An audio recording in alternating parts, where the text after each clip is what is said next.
सुजान गंगा नहर के जीर्णोद्धार के लिए नारद न्यूज ने अभियान शुरू किया है। पिछले कुछ दिनों से सुजान गंगा, जो कि जीवनदायिनी नहर के रूप में विख्यात थी, मृत्युदायिनी के रूप में परिवर्तित हो चुकी है और प्रदूषण से बुरी तरीके से प्रदूषित हो चुकी है।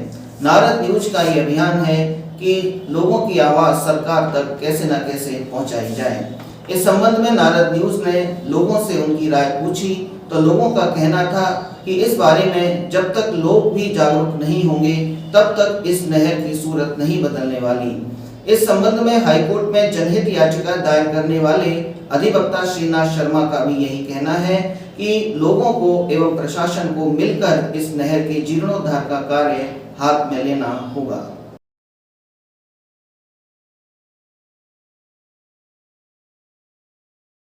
सुजान गंगा अपनी बहुत पुरानी एक वाटर बॉडी है और पहले तो सारा कुछ इस पर ही निर्भर था। पूरी सोसाइटी, पूरा शहर सुजान गंगा पे निर्भर था। और हम छोटे हैं, हम आपको तो याद नहीं होगा, लेकिन हम छोटे थे तब हम इसमें नहाया करते थे और घंटों नहा करते थे। और इतनी साफ सुथरी थी ये कि कपड़े भी धुलते थे, नहाते भी थे। और इसके चारों तरफ इतने कुएं थे, सारे मीठे पानी के कुएं, सारे कुएं से सप्लाई होती थी। और हमें याद है कि इस पानी से दाल बनाने के लिए लोग इस पानी को, नहर के पानी को ले जाते थे और दाल बनाते थे और अच्छी स्वादिष्ट फटाफट दाल बनती थी। इतना शुद्ध और अच्छा पानी था ये। लेकिन उसके बाद धीरे धीरे ये प्रशासन की निगाह से ओझल होता गया और इसमें पूरे शहर की गंदगी, नाले लोगों ने डाल दिए। कुछ प्रशासन हॉस्पिटल के नाले डले, कुछ नगर पालिका ने सारे नालियां इसमें खोल दी। और हालात ये हो गए इसके, ये इतनी प्रदूषित हो गई कि इसमें इंटॉक्सिक गैसें बनने लगीं, जहरीली गैसें बनने लगीं। और एक समय ये आया कि इस नहर के चारों तरफ 1-1 किलोमीटर तक आदमी टिक नहीं सकता था बदबू की वजह से। इतनी बदबू उस समय इसमें होने लगी थी।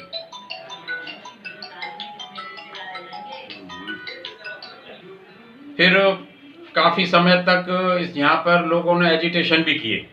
भरतपुर के लोगों ने एजिटेशन किए, जुलूस निकाले, बहुत कुछ किया। उस समय विधायक हुआ करते थे आरपी शर्मा। विधानसभा में क्वेश्चन लगाए, सरकार ने आश्वासन भी दिए, लेकिन कुछ नहीं हुआ। अल्टीमेटली ये विचार हुआ कि अपने को न्यायालय की शरण लेनी चाहिए। तो हमने और आरपी शर्मा ने सबसे पहले 1996 में सुप्रीम कोर्ट में याचिका दायर की और इन सारे बिंदुओं को लिया। क्योंकि सुप्रीम कोर्ट ने उस समय ये कहा कि ये बिंदु ज़्यादातर राज्य से संबंधित है, इसलिए उन्होंने हमको निर्देश दिए कि हम हाई कोर्ट में इसकी याचिका दायर करें। 1996 में हमने इसमें याचिका दायर की, जिसमें सुजान गंगा के रेस्टोरेशन ये बनाने के लिए, इसमें पानी डालने के लिए, इसकी लैंड स्केपिंग के लिए सारा कुछ प्लान लेते हुए ये किया। हाई कोर्ट ने कहा कि भाई इसकी क्या रेस्टोरेशन की क्या व्यवस्था हो सकती है। इसके लिए डिविजनल कमिश्नर की चेयरमैनशिप में एक कमेटी बनी और उसमें चूंकि हमारे इसमें pollution control board, archaeological survey of India और मानव संसाधन मंत्रालय, केंद्र सरकार, राजस्थान सरकार, सभी पार्टी थे। सभी ने मिलकर इसका प्रोजेक्ट तैयार किया और प्रोजेक्ट न्यायालय में पेश कर दिया। न्यायालय ने मार्च 2003 में ये ऑर्डर दिए कि सुजान गंगा का 6 महीने में इसका रेस्टोरेशन कर दो और 1 साल के अंदर इसकी मरम्मत करके इसको ठीक करके इसको रेस्टोर कर दो। तब से लेकर आज तक निरंतर आदेश होते रहे हैं, लेकिन कोई कार्रवाई नहीं हुई। ना तो आर्कियोलॉजिकल सर्वे ऑफ इंडिया इसमें कोई कार्रवाई प्रभावी करता है, ना राज्य सरकार करती है। राज्य सरकार ने पानी भी निकलवाया, कीचड़ भी निकलवाई, सारा कुछ किया, बड़े घपले हुए। मैं समझता हूँ करीब 10-15 करोड़ रुपया इसमें खर्च हो गया, लेकिन 10-15 लाख का भी काम इसमें नहीं दिखता। सारा पैसा व्यर्थ गया, कोई कार्रवाई नहीं हुई।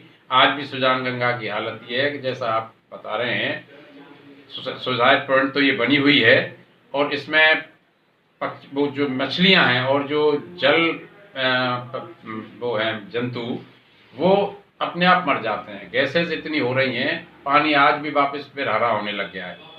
तो हालत ये हो गई है कि इसका अब आशा लोगों को टूट गई है। राज्य सरकार के लिए उच्च न्यायालय ने आदेश दिए, नेशनल ग्रीन ट्रिब्यूनल ने आदेश दिए, लेकिन किसी भी आदेश की प्रशासन द्वारा पालना नहीं होती। और मुझे ये कहते में कतई नहीं है कि चाहे सरकार कांग्रेस की रही हो, चाहे सरकार बीजेपी की रही हो, किसी भी सरकारी प्रतिनिधि ने, किसी भी सरकार ने इसकी तरफ ध्यान नहीं दिया। यानी ताज्जुब की बात है कि 1996 से लेकर आज तक 25 साल तक भी किसी व्यक्ति ने इसके संबंध में कोई कार्रवाई नहीं की। आज ये पर्यटन मंत्रालय में ये मामला पड़ा हुआ है। इसके लिए राज्य सरकार ने इसके लिए एक योजना बनवाई थी। बाहर की कंपनी ने सर्वे किया, सर्वे करके प्रोजेक्ट बनाया, 154 करोड़ का प्रोजेक्ट बना और इसको झील संरक्षण योजना में लेने के लिए प्लान बनाकर केंद्र सरकार को भेजा राज्य सरकार ने। उसमें 30% पैसा केंद्र राज्य सरकार देती है और 70% पैसा केंद्र सरकार देती है। वो भेजा गया, लेकिन वो रिजेक्ट हो गया केंद्र सरकार से। रिजेक्ट इसलिए हो गया कि हमारी तरफ से पूरी तरह से उसका परफॉर्मेंस नहीं हुआ और वो रिजेक्ट हो गया। अब वर्तमान में ये फाइल पर्यटन मंत्रालय में पड़ी हुई, वहाँ पर अब ये उस पर अटकी हुई है कि सिद्धांत या सेंट्रल गवर्नमेंट ने ये मान लिया कि भाई अगर राज्य सरकार इसको कराती है अपने पैसे से तो करा ले, हमें कोई आपत्ति नहीं है, हमारे इंजीनियरों के मुताबिक, हमारे प्लानिंग के मुताबिक इसका कर दे। राज्य सरकार ने सहमति दे दी, केंद्र सरकार ने सहमति दे दी। इसके लिए वसुंधरा के टाइम में कुछ 1 करोड़ रुपया भी सैंक्शन हुआ था, लेकिन वो काम नहीं हुआ। इन्होंने पीपीआर बना के सेंट्रल गवर्नमेंट को भेजी थी, लेकिन सेंट्रल गवर्नमेंट ने कहा कि भाई इसकी पीपीआर नहीं डीपीआर बनाई जाए। ये बात करीब इसको हो गए 2 साल से भी ज़्यादा हो गए।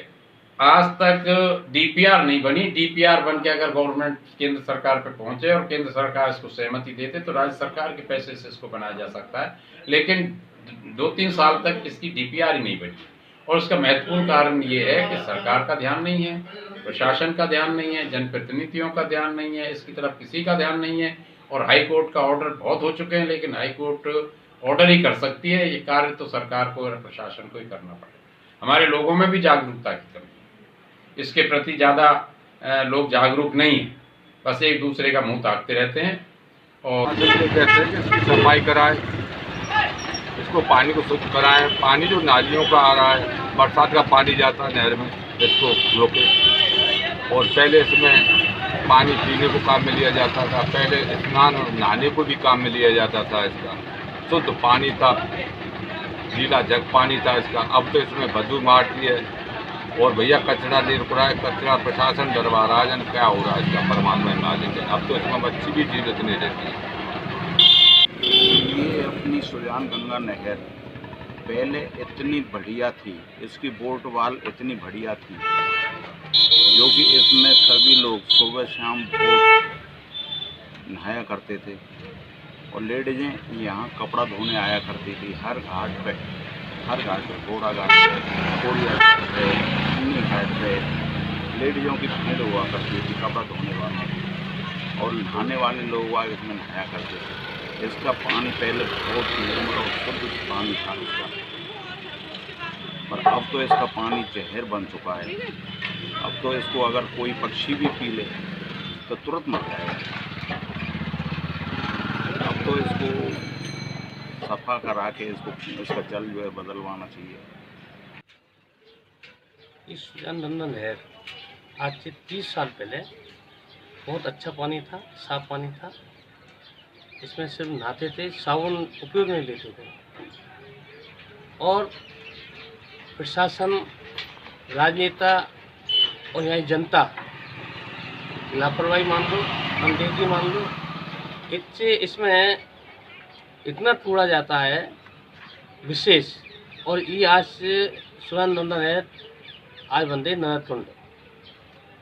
इसमें अब स्थिति यह रही है ऑक्सीजन की कमी आ रही और कार्बन डाइऑक्साइड और जहरी गैस इसमें उत्पन्न होती जा रही हैं।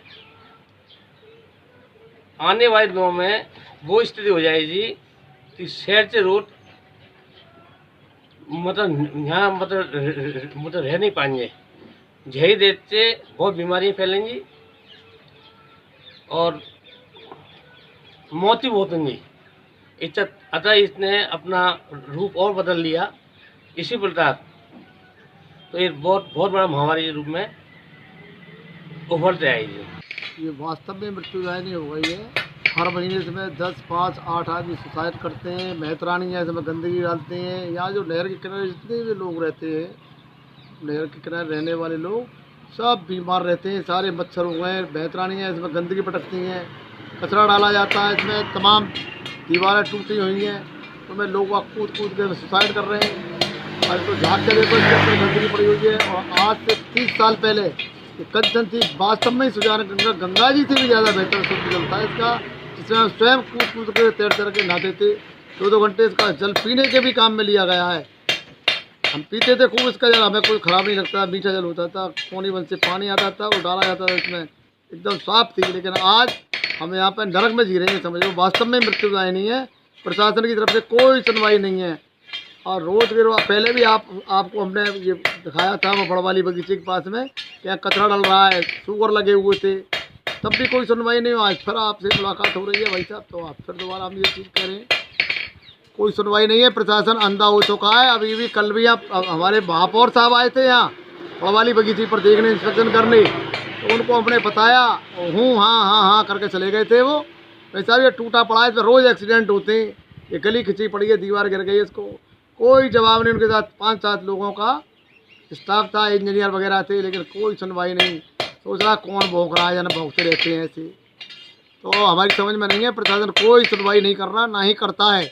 अब वो इतना क्लीन था कि इसमें आप कुछ भी चीज़ गिर जाए तो वो देख सकते थे। आज इसका पानी ऐसा हो गया है कि इसको अगर 2 बूंद अगर जीप पे डालोगे तो वहीं मृत्यु हो जाएगी। इस तरीके का पानी हो गया है और इसमें गंदगी इतनी हो गई है जिसका कुछ कहना नहीं।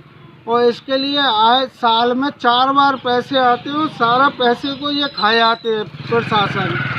अरबों करोड़ों रुपया आया, जितने का पैसा आता है उतने में ये नहर बन के नई तैयार हो जाती है। और इसमें आए दिन नहर के अंदर कोई ना कोई आकर के कूद जाता है और उसकी मृत्यु हो जाती है। हर महीने कम से कम 4-6 जने इस नहर में आकर के कूदते और मरते हैं। हम यही कहना चाहते हैं कि इसकी चारदीवारी हो, ऊपर बाउंड्री वाल हो, पानी जो है इसका जो गंदा पानी निकले, स्वच्छ पानी इसमें आए। और जिससे पहले जो है इसमें नहाते धोते बहुत बढ़िया जो है निर्मल पानी था इसका। आज गंदगी में सफाई है, मच्छरों का अंबार लगा हुआ है। तो और यहाँ पे रहना जो है इसके जो साइड वालों के रहना जो है दुश्वार हो रहा है। यही कहना चाहते हैं हम तो प्रशासन से, इसकी सफाई व्यवस्था इसकी बाउंड्री वाल हो, कूड़ा कचरा नहीं डालें, लोग यही डाल देते हैं।